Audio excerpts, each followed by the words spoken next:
Hey, Facebook.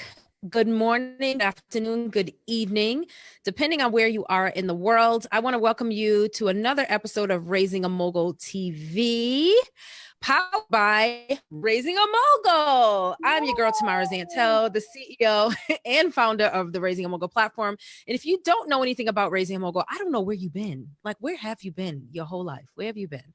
We are the #1 parent manager community for the Serious Parent Manager. So if you are raising a young mogul, a teenpreneur, a kidpreneur, or you want to, if you have children in business, if you have children that want to start a business, whether it's a business, a brand, a nonprofit, an entity, an empire, whatever it is, we are here to support you. And how do we do that? We do that by giving you the confidence, the knowledge, and of course, helping you out with the tools that you need to raise a mogul. We have a free Facebook community right here on Facebook. You can find us on Instagram. You can find us on Twitter, but our Facebook community is pretty popping. It is a free community for parents, managers just like you. And a little background noise. Sorry about that, guys. For parent managers just like you, or parents that are looking to level up any aspect of their family, brand, or business, we have a spot for you. So today I am excited to be talking to another super califragilisticexpialidocious parent manager, Miss Terry, and she's going to come and talk to us about her level up and what her relationship with the Raising a Mogul community has been like. How did she start? Why did she start? How did she find us? And what this love affair that we have created has been like from her point of view. Hey, Terry. Hey, that was funny. The love affair. It has truly blossomed. It has a love affair. And the thing about it is, I never know what the heck I'm going to say when I go live. So it just kind of happens. It just kind of happens. Right. So Terry, welcome. I'm excited. Thank you for saying yes. I know you're super busy and Sunday is family day. So thank you for taking time for me. You're welcome. So tell the people who you are, what you do. Yeah. So, okay. I am Terry Hunt.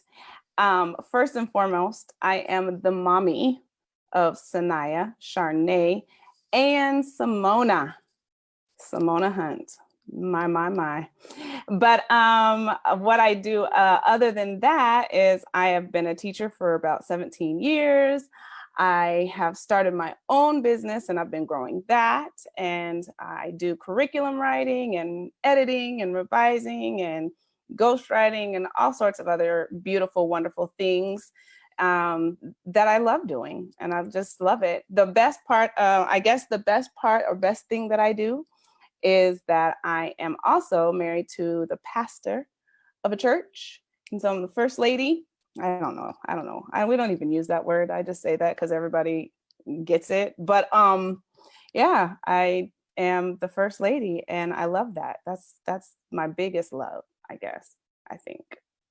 I love it. That's amazing. I happen to be a PK. So my mom's a first lady. So I always say first lady. And usually when I'm talking to Terry, I'm like, well, Terry, you're a first lady, you know? And I'm always like, what does that mean? Right. Stop it. You're the first lady. Come on, you know? So yeah, well, that's awesome. So first of all, I need to congratulate you for all of that because it's a lot. So for the parent that's listening, before we even get started with the actual topic of today's show, I want to know, like, how does this all work? What does this look like in under one household? The girls, husband, first ladyship, or first ladying? I'm not even sure because I'm just not there. I don't know. Like, I think the way that it works, what it looks like is literally a juggling act of, okay, what's in the air right now? Okay, what's in the air right now? Okay, and a teamwork. Like the other day, I was like, Stephen, we got to work this thing like volleyball. If you're going for the ball, say, I got it. And I'm not going to go for the ball. I love that. That is dope. Listen, that's good. I love it. Right. Just scream out, I got it. And I won't go for it because literally it's a matter of running underneath the thing that's falling. Or the thing that needs to happen right now. That's good. In the restaurant industry, I used to work consulting, and it's like when you have a lot of servers carrying things, like it's always like behind you, got it, behind you. And it's like, you know, who's running what, and just the hand signals and the eye contact. It's like, okay, the team, that's how you know when you got it's well oiled, when the team is operating together and everybody's getting their hot, fresh food on time and there's nothing sitting in the window. So Yep, like, exactly. On the you gotta left, run that family. right. Right. You gotta run that family and don't leave anything sitting in the window. Yeah, exactly. So tell us about your homeschooling, because I know you're homeschooling. Oh, yeah, I forgot that part too. Yes. Kind of important. Yeah, I've been homeschooling. This is going on our second year. I always wanted to homeschool, but I always wanted to teach other people's children too. Like I was in this limbo space. Like I want to impact the world, but I also want to be home with my kids. And I just finally got to the place where I took the leap and I decided I was going to take ownership of my children and their learning. And of course, as soon as I did that, and then of course, as soon as I said that, everybody in my community was like, oh, will you do my kids too? So I don't homeschool other people's children. I support the homeschooling that they're doing with their children. We all do it under one roof. So that's good. Yeah. So tell me more. What does that look like? So So for me, because I was a homeschooling mom, I still technically am, even though I have one on his way out. So he's like almost done. mhm. But so and I always say this, and I had this conversation also with Dr. Shiva Quinn a couple days ago, is that I was the homeschooling mom, or am the homeschooling mom, that was like, I was really afraid of the process, because not only am I like mentally organized, like just the kind of learner I am, I can only imagine the kind of educator I would be. And I'd be like, it'd be like art class every day. all day. All day. I'd be like, what do you guys want to do? Do you want to paint? Should we do sculptures? Should we just go outside and roll in the leaves? Like, and be like, well, we didn't really learn anything today, Miss Tamara. And I'm like, it's okay. We'll try again tomorrow. Whereas Jimmy is very structured, very organized. And my biggest thing is I had to be honest with what I was able to do and not able to do. You know what I mean? Or good at, not good at. I don't even know if I'm using the right words, but so what would like our conversation would look like what? And what would I say to you? Like, Yeah, so how do you support me? So our conversation would look like, hey, Terry, I am really good at art class. And so I got that on lock, but I'm going to need your support with teaching reading and teaching math. So I'm going to bring my children to you during your math and your reading block every day. And then when it's reading time, when it's art time, I'll come and pick up my kids and we'll do art together. So that's essentially how we're working it. I have my schedule set up. The parents know when I'm teaching what. And then whatever they need support with, that's when they bring their children to me to support them in those areas. Because, you know, my strength or my expertise really is in language arts and foundational literacy, reading specialists, like trying to help our students really become really good readers, which leads into writing. And so I have most of the majority of my parents are like, I'm going to leave that to you. And so the first part of our day, I have the students doing their reading, their writing, then their math. And I have it structured so that parents can utilize me for the areas that they need. I love that. That's awesome. That's really great. And I always say the first part of, you know, this whole growth mindset process with our kids, when it comes to education, entrepreneurship, and all the things that we do within the Raising a Mogul community, is really understanding not only our kids' skill set and strengths, weaknesses, but ours as well. Yeah. You know, so, and a lot of us, you know, backing off that whole idea of parenting with ego, it's hard for some of us to admit the things that we're not good at, you know? Yeah. So go ahead. And listen, like the conversation I had with my husband yesterday was like so stimulating. We were up to like 3 o'clock talking, but I said, I learned a long time ago that I wasn't going to invest my time and energy in my weaknesses. That's a waste of time, energy, money, space, so now over the last 3-4 years, my investment has been in my strengths. And that's how I show up, is in my strengths. In those areas where I know I'm weak, I'm looking around my community to see who can do it. I'm looking around and going, oh, it seems like you're really good with finances. What program do you want me to buy? What software do you need me to have?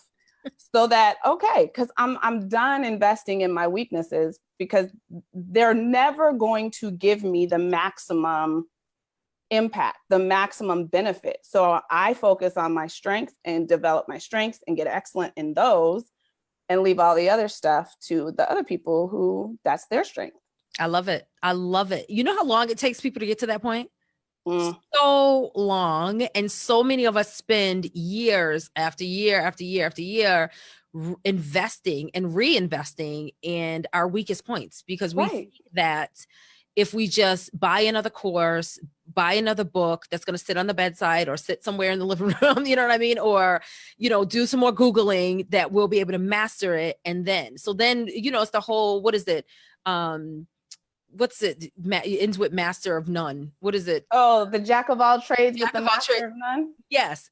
That's it. And I get it. There's something to be said for, you know, having a lot of skills or knowing a lot about things. Like my father's very well read. He's an educator, and like he's the kind of person that he can meet anyone, anywhere, and be able to have a conversation about anything. Mm-hmm. Jimmy's very similar to him, and that's one of the reasons why I was so attracted to him, is because he's just smart about stuff. Mm-hmm. He's very intelligent about things. And that was never really my thing. Like, I know what I know, but there's other things I'm like, that I don't even want to know that. Like, I want to know about it, but I need you to just tell me why you love it. But I don't want to go buy the book because I just know that I have to stay focused on mine, or I will stay stuck with all the books and all the words jumping around my head. And tomorrow will go nowhere. I know me. So I had to learn me, Terry, like what I was good at. And so when I started having children, in the beginning was like, oh, you know, like Sequoia is talking about, you know, with parents, we think we have to do it all. Yeah.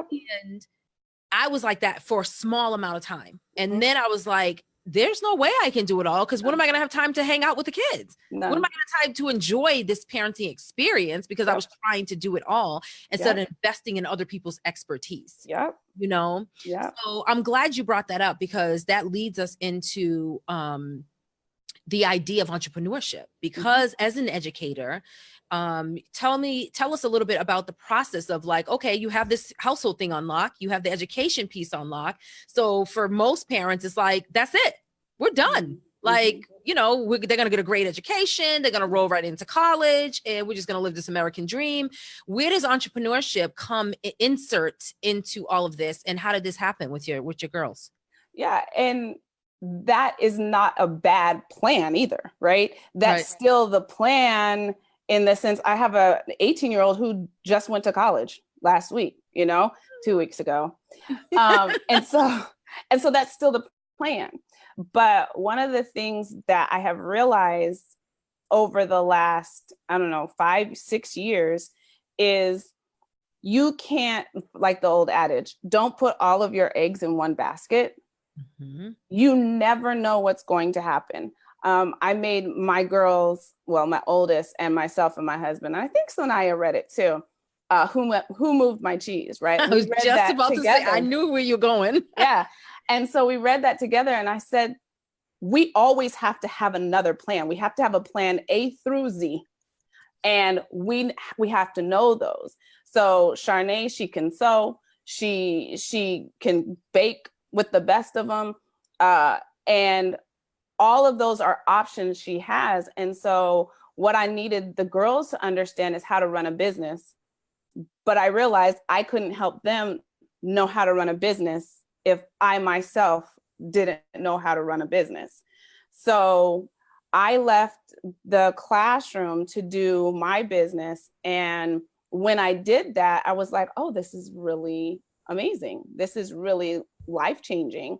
I need the girls to experience this part of it, right? Because I think one of the big pieces that took me so long to do this was fear.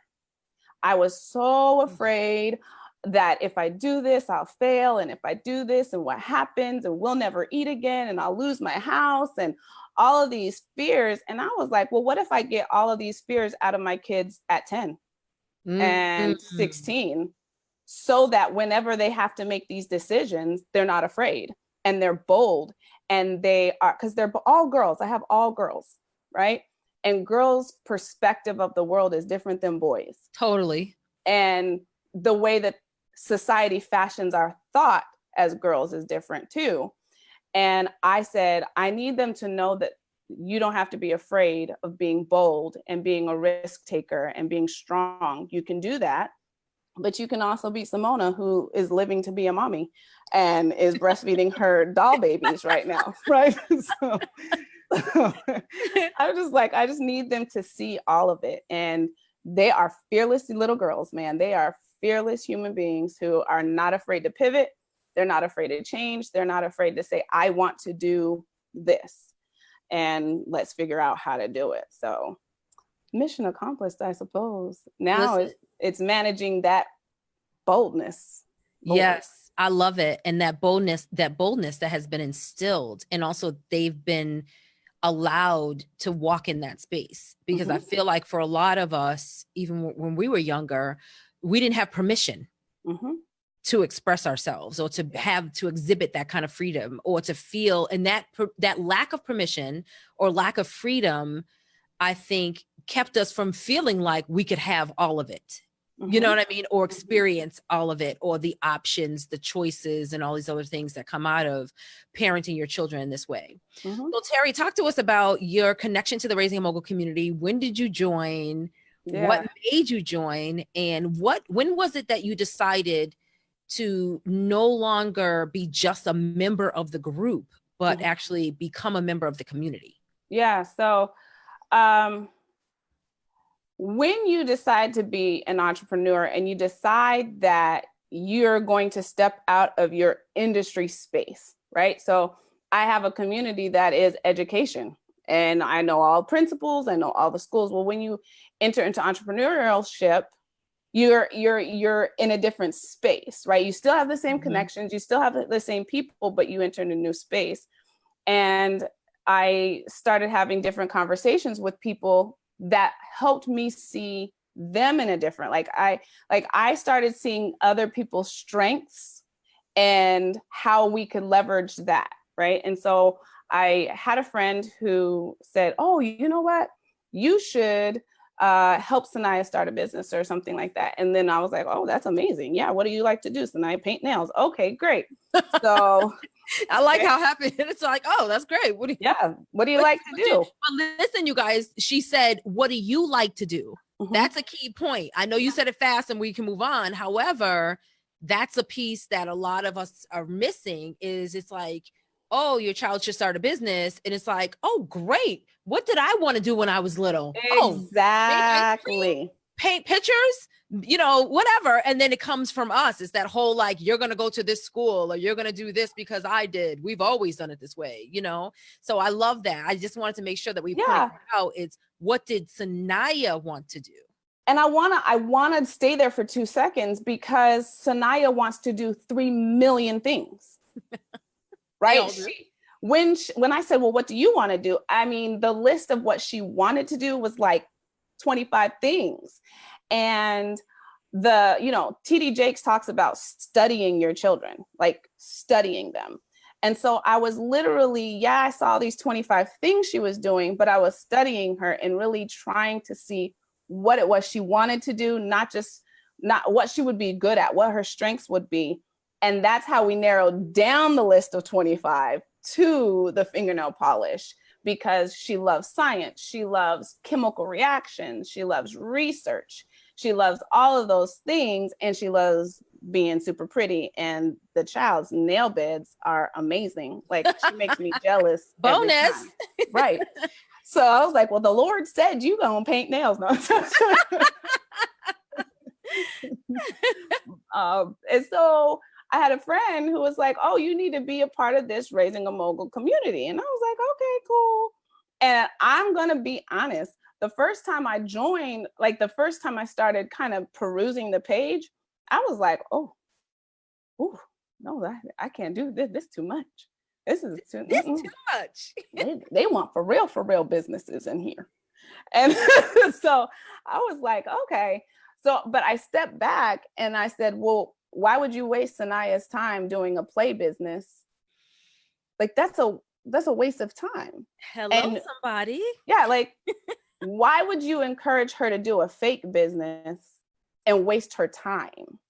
Like, let's maximize our time here. If we're going to delve into this process, let's get paid for it. Like, let's make money doing the process, you know?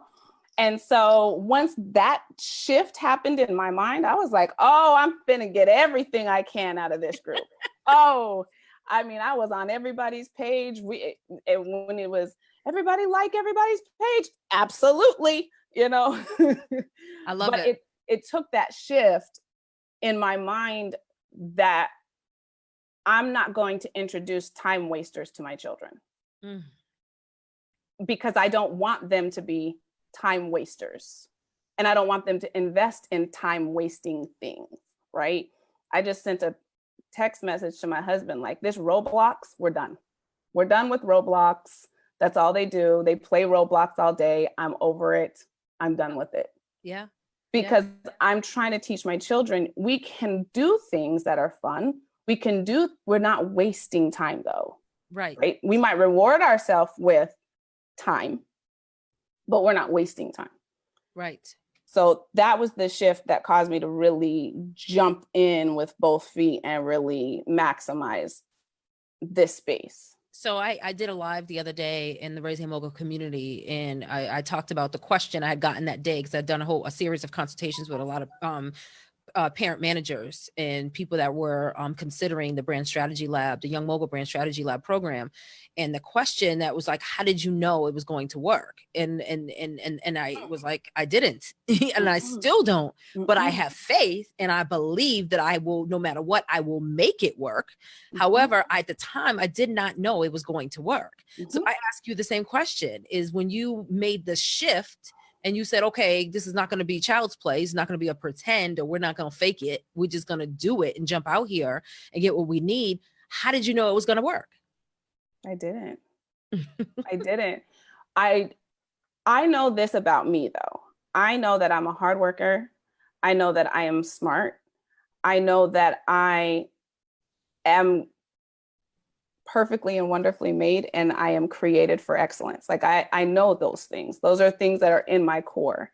And I know that God gave me my kids and they are perfectly and wonderfully made and created for excellence as well. Absolutely. And the one thing that I have always, like not always, as I've grown, as I've matured and gotten older, the one thing that I have realized is if you plant seeds in good ground, they will grow.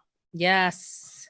If you plant seeds in good ground, they're going to grow. So again, I had to start using the group to help me cultivate good ground so that whatever seed we planted, I didn't know what it would look like. I didn't know how long it would take, but I did believe that if I honored God and I was honoring him in a way that was helping to make my kids great. And you know, one of the things I always say, I know I'm digressing a little bit, but as a teacher, as a minister, as a mom, my biggest reward in life is going to be when I stand before God and he says, what did you do with the children I gave you? And let me tell you, I am going to be like, well, listen here, Father, Son.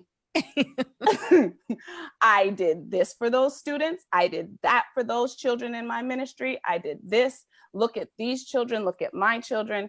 And everything I do is for the pat on my back of well done, you know?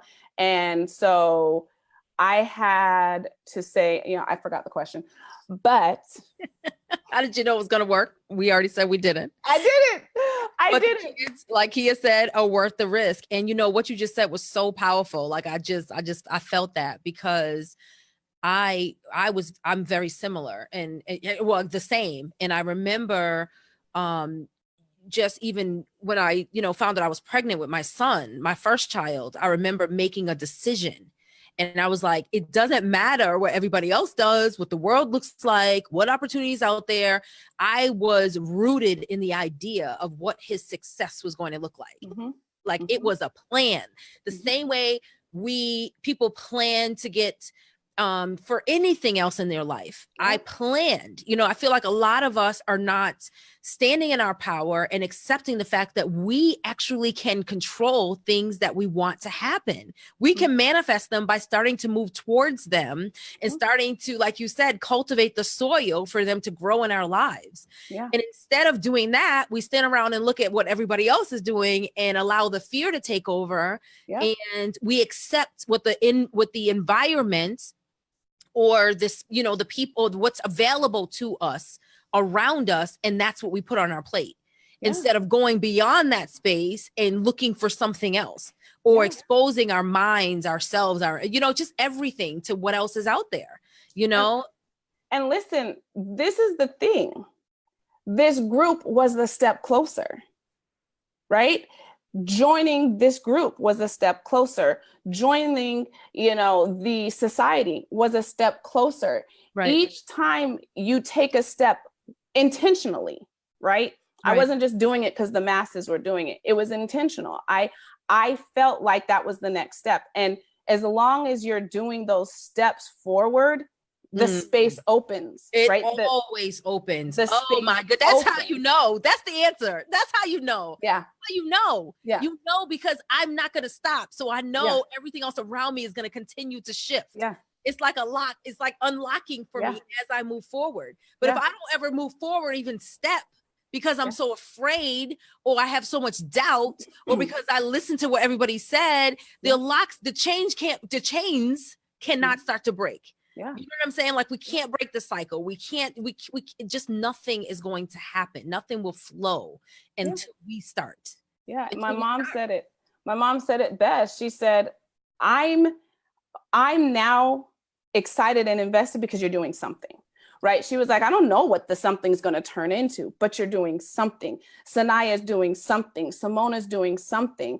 And I have people who call me and are like, oh, we want to help Sanaya with her. I have a friend who works for Coke.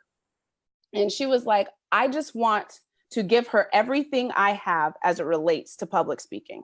I just want to help her. Hey, see? I just want to help her. She's going to be showing up. She's going to be doing these interviews. I want to help her. This is someone who is like a high level in Coke talking about, I just want to come and let me bring her to Coke. Listen, in the streets, they call it game peeps game. In the world, in the world of success sees success. We see it from the beginning. And the only way we can see your success, your potential, your greatness is that you start walking in it. That's it. And as soon as you start seeing people walk in it, it's like, hold on, you're walking like I'm walking. We might as well walk together because nobody wants to be here alone. Nobody wants to be here alone.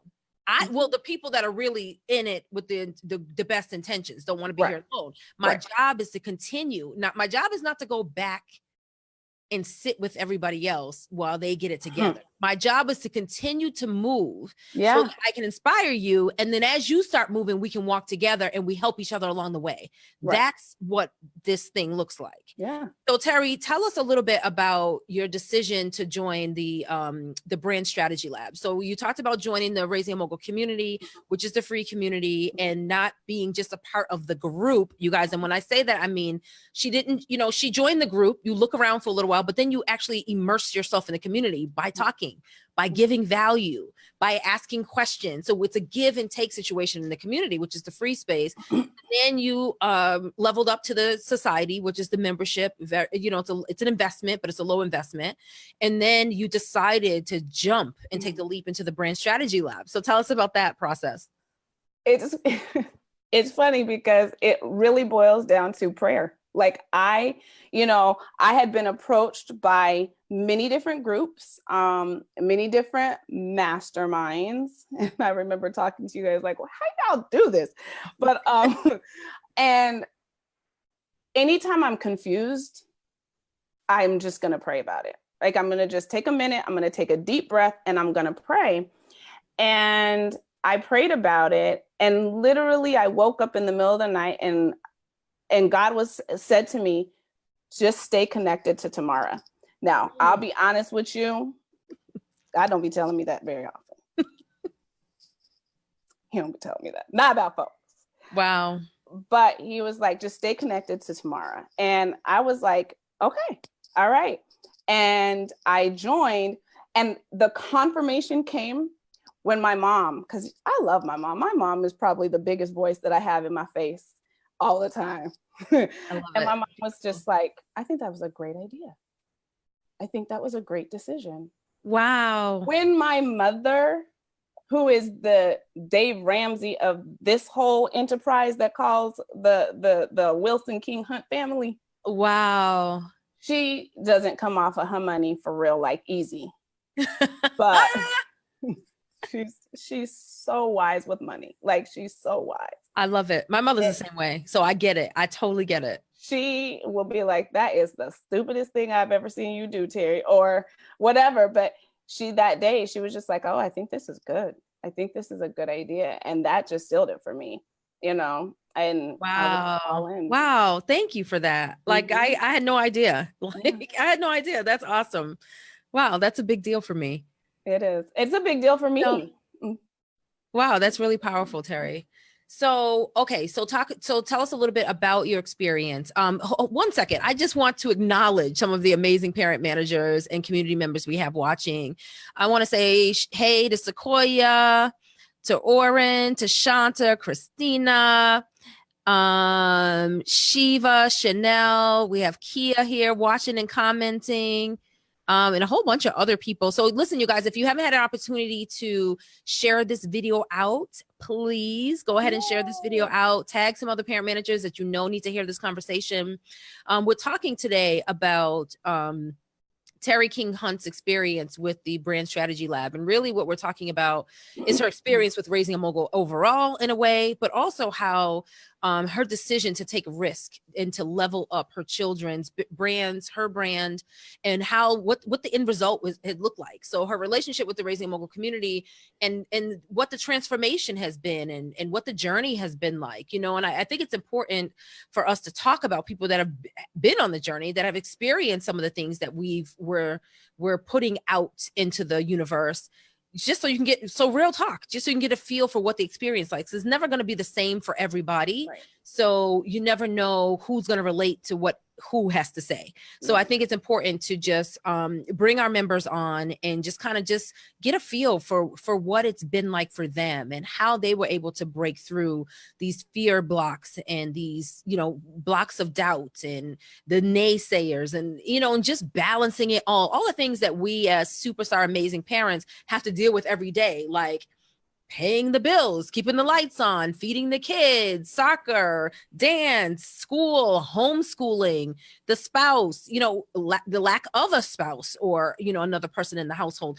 What does all of that look like? So I want to bring it together on the Raising a Mogul TV platform so that way you have an opportunity to ask questions and you see how these things manifest in other people's lives, and more importantly how they are taking what they have, moving forward with it, and then also adding value to our amazing platform and then getting value from the platform as well.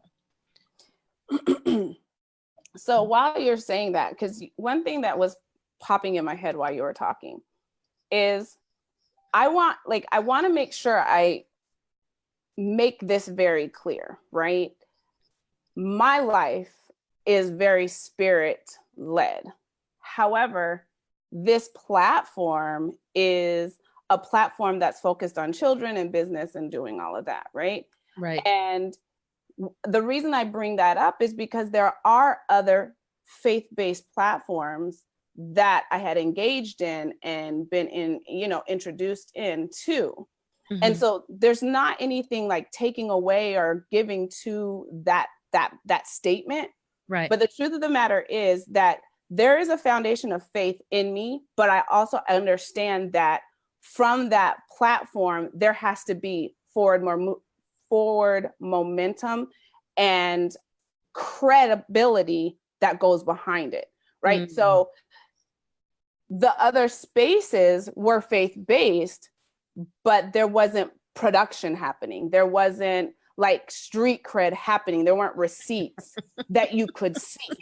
You see what I'm saying? I got you. I got it. And so you have to, as a person of faith, you have to be willing to say, okay, yeah, my faith is going to lead me, but sometimes it might lead me in another direction than this community over here that says Jesus movers and shakers. You see what I'm saying? Right. Totally. And that's important because we are called to make moves and be excellent. And in this group, there is amazing and excellent people, and they're amazing and excellent leaders who have the credibility and who have the receipts behind them that are going to get you where you need to go in order to show up in your excellence in whatever field that is. I love that. And that's important. That was the difference. And that's what caused me to say, okay, this is where I'm going to connect, and this is where I'm going to invest my time. That's awesome. That's a very unique perspective, because I feel like many people, we get locked in because we feel like we initiate relationships and we assume that that's where we should be because it reads right or it looks right, as opposed to what does it really feel right and is it serving me right? So I'm an absolute total risk taker, but I go where I'm best served, and that's whether it's popular or not. I just need to keep moving. So in order for me to keep moving, and let me just say this, I have to keep moving and I have to keep growing because it's so much bigger than me and my family. What I'm doing with my Young Mogul is bigger than, it's monumental. It's huge. And I understood early on, eventually I understood, maybe like 3 years in, I came to realize that it was so much bigger than us, and that the more we moved and the more we grew, the more people we could help and support. So then other people could also move and grow. And that was what it was. And if I was we started this out talking about time wasters, time stealers, and things that just keep us stuck or stop us from moving or take value from us, right? And I knew that if I was able to I'm able to quickly identify the things that don't serve me well. Yeah. And then I can move. And not everybody has that kind of discernment, or everybody's able to do that, because once again, you add on the layers of fear, the doubt, and what everybody else is doing. And especially when it's not as popular of a decision.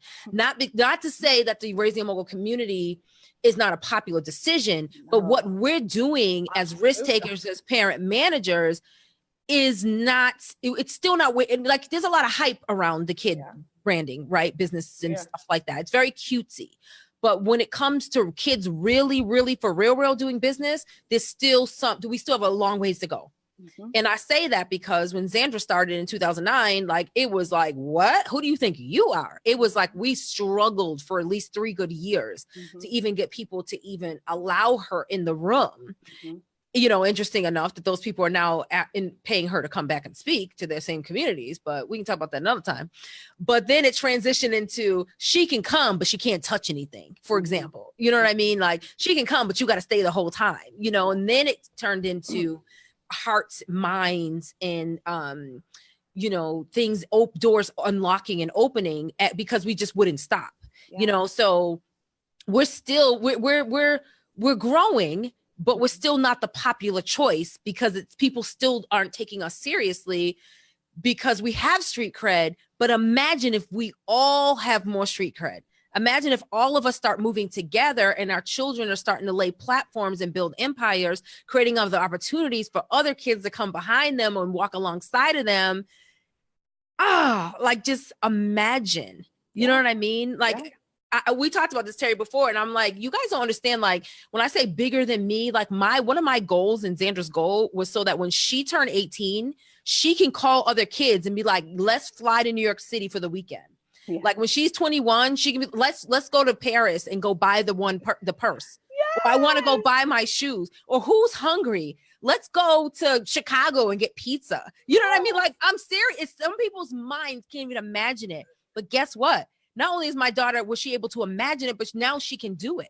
She can do whatever she wants, but she doesn't want to do it alone. I need your kids to come along too. Yeah. I need everybody. Like, she's like, I'm not gonna be the only one to always pay for everything. Right. And you think about us as adults, we're the same way.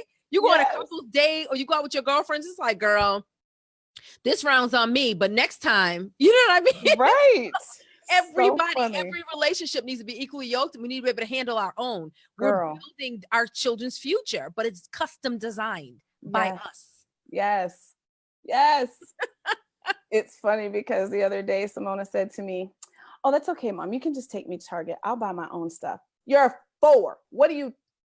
Then I had to realize, like, yeah, she can. Like, she can. She's building a brand. And then, but to have that kind of power at 4, 5, 6, for her to walk into her, to camp, summer camp, or to anything at that, with that kind of confidence. Tell me how that one personality trait or that one transformation in a 4-year-old is not going to change our world.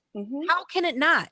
How can not every person she meets as she grows not be impressed by it, not want to be associated with it, and not want to be connected with it? Connected in, like, to form more collaborations or to partnerships, all kinds of stuff. Like how? Yeah, it's funny because, like, everybody at the end of all of my posts now, it's like I do the little girl who's just like this, because it's like I can't make this up, and people are knocking on my door. Can we send you product? Can we do this? Can we help? How can we help you? I had a young lady who reached out to me about Sanaya yesterday and said, I just want her to come and create and be the artist at this event that I'm doing. I just want her to inspire the people. I'm like, well, how many other children are going to be there? Oh no, she's going to be the only one. Right. You know why? Because they understand the value, and and this lady understands the value, and you understand the value that if other parents see your child walking in her greatness, they're going to go home and have a different conversation with their children. Yeah. With their grandchildren. Yeah. So it's great. I love it. It's absolutely. So Terry, tell everyone that's watching that does not know who you are and what you do about your children individually. Really, okay. So they know what their brands are and the impact they're making. Yeah. So, so Charnay, she's going to college to become our finance person. No, I love it. We have invested in sending her to college so she can come and be the CFO. That's it. Yeah. And then Sanaya, she is the CEO of Sassy G Nails. She also has a nonprofit, and she takes the nail polish that she creates and she goes into nursing homes with a group of 16 girls, and they provide free manicures to the residents of the nursing homes. And so from the nail polish business has really developed, she realizes that that's actually what she loves to do. And so she sells her nail polish for the motivation and for the reward of being able to do those free manicures. And she loves it. Like, that's her space. She loves it. And then I have a 4-year-old, so she's 10. And then I have a 4-year-old who is Simona, and she is probably the biggest genius I've ever met. I have my degree is in gifted education. I've never met a genius like that 4-year-old. And she has started her own YouTube page. I had to click it and I had to type the words, but the girl started her own YouTube page. She told us what it was going to be called. She said she is the CEOE, and she told us that's the best. That is the best. Like, I will never forget that. I think I'll say that forever. Right. She told us that meant the chief executive of everything. Right. I don't know where she came from. I don't, honestly. She came from you. She came from greatness. That's it. So she's 4, and she has her own little page where she just is being Simona and just being 4. And I think that for us, that's the greatest reward. Yeah. To be able to let our kids find their thing and just live in it. And just I love it. That's beautiful. That's beautiful. So talk to us a little bit about the brand strategy lab experience. Talk to us about that. You made the risk. You told us what got you there. So talk to us about the experience, and then also your decision to continue with the platform and even go even higher. Yeah. So the brand strategy lab was life-changing. It was life-changing. I think that sounds dramatic, but it's true, right? Mm-hmm. It was life-changing in the sense that it provided me with the structure that I need. Like, if you ask my husband, I'm kind of like you in the sense that I'm like, oh, oh, I'm creative and I like to be everywhere. And I just don't feel like this today. But the brand strategy lab gave me the structure that I needed to produce, right? Not to have a bunch of little things going all over the place, but to produce something and create something. From the brand strategy lab, we have my curriculum writing courses. I mean, amazing. Amazing. So amazing. I get so excited when I think about it. Like, it's just really hard for me to contain myself. From that, we also got her Sassy G Awards, which was so inspiring and so amazing. That was just the launch of that. So that's just the beginning of an annual thing. From that, we also, of course, started looking into Simona and her business, and just it gives you the framework, because what doesn't work for me is when I have a lot of people talking to me. Mm-hmm. And if there's too many people going, yay, Terry, or this is great, Terry, and not giving constructive feedback, I just feel like it's just a bunch of noise. And being in a smaller environment where everybody is committed to giving effective feedback, not pats on the back, not bravo, bravo, just effective feedback. This is what you need to do this today, do that tomorrow. You create things. And that's what I needed. And it was perfect. It was perfect. I love it. The space to create things. And the other thing you said is you talked about the lack of, or the lack of the hoopla, I guess. I'm going to wrap it into that. The hoopla, like the whole yay.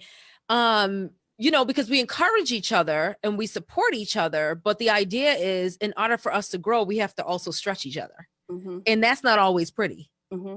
I mean, even just thinking about us stretching each other is not always pretty, just the visual. And we need to be prepared for that. So what would you say to the parent manager that is considering the Brand Strategy Lab, that's looking to book a call to talk about it? And I know a lot of the roadblocks for most people is the financial piece. They're scared, right? Because on purpose, I didn't tell everybody, oh, this is how much it's going to cost, whatever. I want people to see the value up front. Yeah. I want people to want it regardless. Yeah. You know what I mean? So what would you say to the parent manager that's listening or watching that feels like they need all the things that you talked about, but they're still like, I'm comfortable right now. I'm not really sure. I want to do it, but I don't know if I need all that. We give too much power to money. We give too much power to money.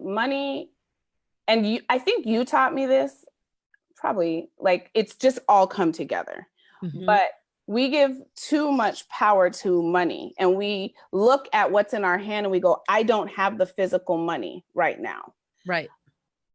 But if this is something that you want, if this is something that you need, I can tell you right now, the value is there. I can show you what I received out of this experience. All day, I can give you PowerPoints. I can give you all of the videos, right? I can tell you that. But what I will say to you is, you have to get to the point where you expect the money to show up when you need it, right? You have to get to the place where you go, this is what I want. I've been created with a brain that is creative enough to figure out how to find the money to pay for this thing. Because if money is that powerful, you will never be anywhere. Never. You'll never be anywhere. And if we base it on what we have right this moment, yes, or what we can see or predict, right, then first of all, that's a whole faith lesson. But then the other piece of it is that we just stay stuck, and we're allowing ourselves to stay stuck. And how long will we stay stuck? How long do we want to? How long do we want to? I know for me, when Xandra, sorry to cut you off, when I made the decision, I think she was in the UB program, and I think I said before she was like 13. I was the years, it's been so long. But I think she was 13 when we started looking at the process of the real rebrand. And I remember thinking, like, what? Like, when we started getting estimates back, and I was like, these people are like for real professionals. Mm-hmm. I remember praying and crying and really us huddling as a family and like, are we going to do this? Like, the level of sacrifice was huge. But when she explained her vision, and when I got on board with her vision, and I just made a decision that there was nothing was going to stop me. Nothing was going to stop me. And then from that point on, every single investment I made then, my mindset shifted, Terry, from how much is it? It's how much to, it's only how much? It's only how much? It's like, we got that. Or I walked into meetings, got on phone calls already with my mind fixed on what I thought the value would be. So I'd be like, oh, well, I'll take that for 20 grand. And then when they told me it was 5, I was like, okay, what do I sign? Yeah, so it's just a shift. It's a mindset shift around the money in regards to where it's going to take us, and really focusing on the end result and what we really want, as opposed to what we can't do today. And I want to make sure that I'm very, very careful to not make it seem like it wasn't a sacrifice, or it wasn't a financial, like, take a deep breath and try it, because it was scary. It was a big investment for our family, right? I had just left my job, right? It was an investment. But I also know that I got to the place where I said, okay, every day, how much money do I need to make in order to do this? Every single day, figure out how to do it. Now, listen, I hope, dear Lord, nobody gets offended by this. But if you needed bread and you had no money, if you had to walk outside and ask someone standing on the street, can I get $20? I got to get some bread. Like, we can figure out how to find the little bit of money that we need. And if you break it down into how much money do you need today, just figure out how to find that money today. And then let tomorrow worry about tomorrow. And that's kind of how I had to do every day. And some days it was, hey, Ma, let me get let me get $20 real quick. Like, I didn't make my $20 today. Let me hold this real quick. Some days it was like, I'll pick this up tomorrow. But we have to get away from the stance of, I don't have it all today, so let me not try at all. Let me not try at all. Like, I had to leave that behind. You have to. And the thing about it is, as we grow in the success thing, and the higher we climb, it doesn't change much. It's still more money, more problems, right? It's just the ask is different. So like I said this on a live in the community the other day too. It's like, okay, before I used to be like, oh, I need $500 to make this happen. So guess what? Now that we've busted at the seams and we're growing like crazy, our prayers are like, we need $250,000 by the end of this week. What are we going to do? Oh, let's sit down and have a meeting and get to work and figure out what we can do. So that's our relationship with money has shifted. So it's just really a mindset thing, whether it's $500 or $500,000. If you know where you're going, it's going to happen. And it sounds really unbelievable, but I'm telling you, if you had told me 5 years ago, we'd be sitting in a meeting with my teenage girl talking about how we're going to, buy $200,000 worth of anything for the business, I would have been like, you're a liar. No way. I have huge faith, but I can't even see it. But then as we started to continue to move and we started to be around other like-minded thinkers and other people that were leveling up on that were where we wanted to be, it just got easier. And other cultures get this, Terry. Other cultures get this. Other worlds get this. But we have, our relationship with money has been tainted so badly, and our relationship with our next level it's made to appear as if it's all like it's for them, but it's not for us.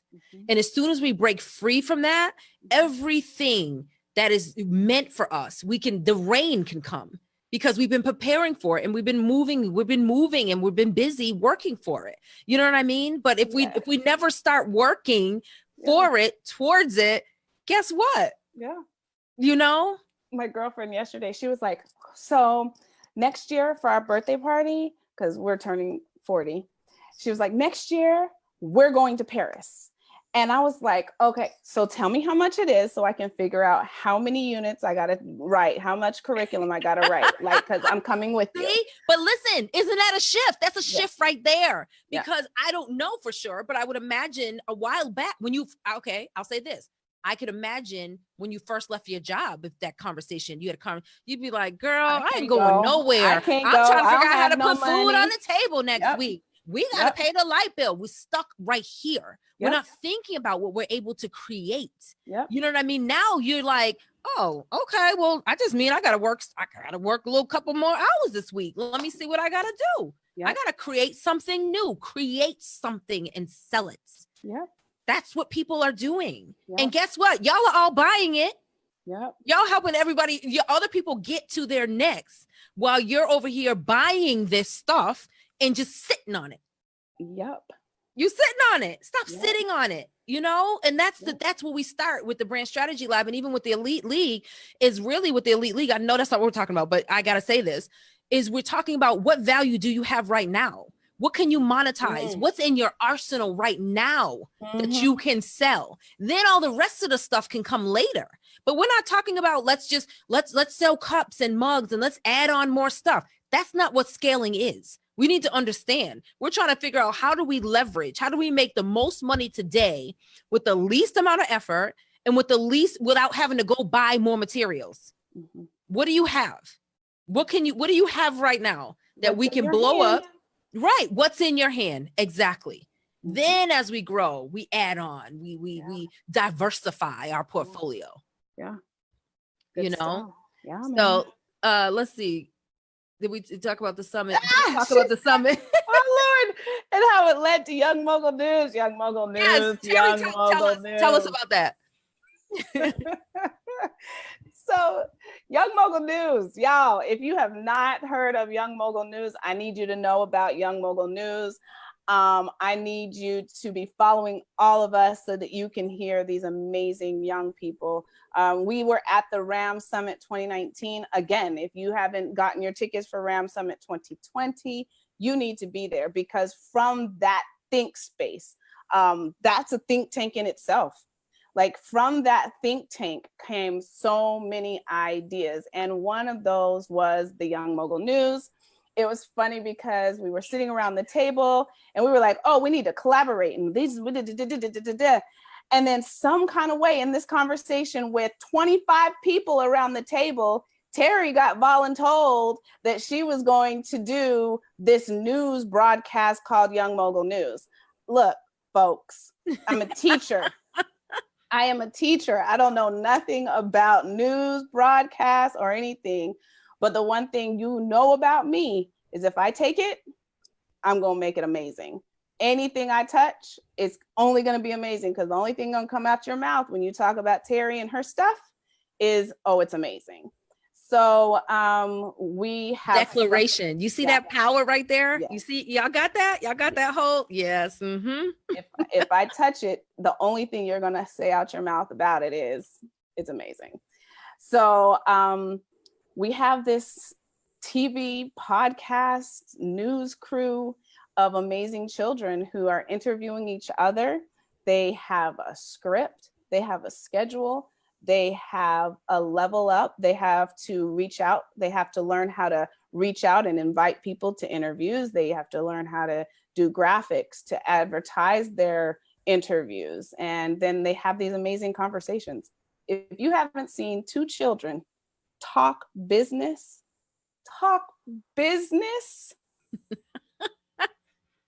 and you don't get inspired and you don't feel like, what am I doing with my life? If you haven't seen, like, yeah, it's awesome. It'll give you all your life. It gives you a whole life, and it does, and it makes you want to. And that's why every time I talk about it, I'm like, you need to bring everybody you know around so they can just listen to these kids have these candid conversations.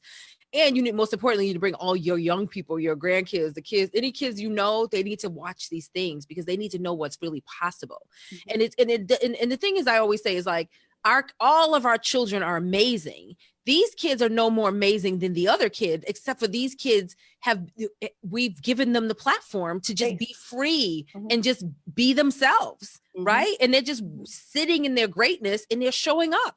It's just naturally, it's not Like there's no forced weirdness. It's just them talking to their friends and the relationships they're building with each other.